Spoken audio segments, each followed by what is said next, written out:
Sa isang tahimik at luntiang baryo sa Pilipinas, napapaligiran ng palayan, nyugan, at malamig na simoy ng hangin mula sa kabundukan, may isang kwento na paulit-ulit ikinukwento ng matatanda sa mga bata tuwing dapit hapon. Isang kwento ng bilis at bagal. Isang kwento ng yabang at tiyaga. Isang kwento ng dalawang magkaibang nilalang, ang kuneho at ang pagong. Sa ating sariling lupain, nagkaroon ito ng kulay at aral na mas malapit sa pusong Pilipino. Sa gitna ng malawak na damuhan, naroon ang kuneho, kilala sa buong baryo bilang pinakamabilis sa lahat ng hayop. Araw-araw, ipinagmamalaki niya ang kanyang kakayahan. "Walang makakahabol sa akin!" sigaw niya habang paikot-ikot na tumatakbo. Samantala, sa ilalim ng punong mangga, naroon ang pagong. Tahimik, mabagal, ngunit palaging may ngiti sa labi. Hindi siya nakikipagsabayan, hindi siya nakikipagtalo.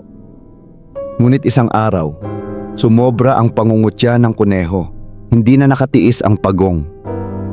Lumapit siya sa kuneho at mahinahong nagsalita. "Kuneho, kung talagang mabilis ka, bakit hindi natin subukan?" Napahinto ang mga hayop.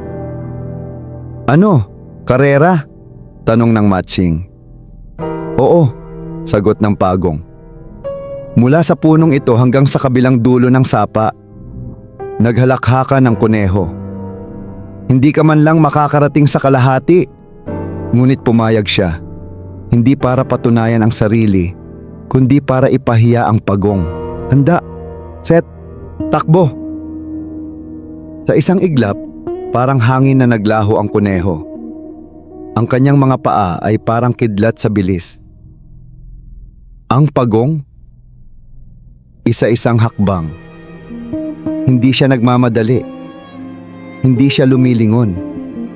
Habang ang kuneho ay halos hindi na makita sa layo, ang pagong ay patuloy lamang sa kanyang ritmo. Sa kalagitnaan ng karera, napansin ng kuneho na wala pa ring pagong sa kanyang likuran. "Napakadali nito," sabi niya. Nakakita siya ng punong akasya na may malamig na lilim.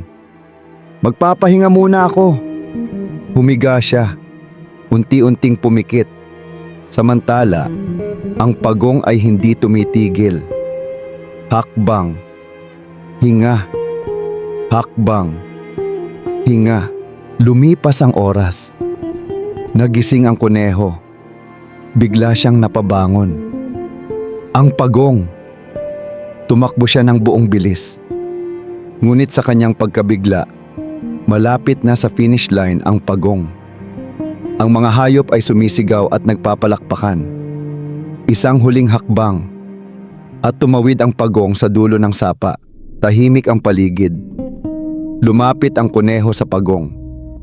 "Patawad," sabi niya. Ngumiti ang pagong. Ang tunay na lakas ay hindi nasusukat sa bilis. Ito ay nasusukat sa tiyaga at determinasyon. Mula noon, nagbago ang kuneho. Hindi na siya mayabang. At ang buong baryo ay natuto ng mahalagang aral. Ang tagumpay ay hindi nakukuha sa bilis lamang, kundi sa tiyaga, determinasyon, at pagpapakumbaba. Ang mayabang ay kadalasang nadadapa, ngunit ang masipag at matiyaga ay siyang tunay na nagwawagi.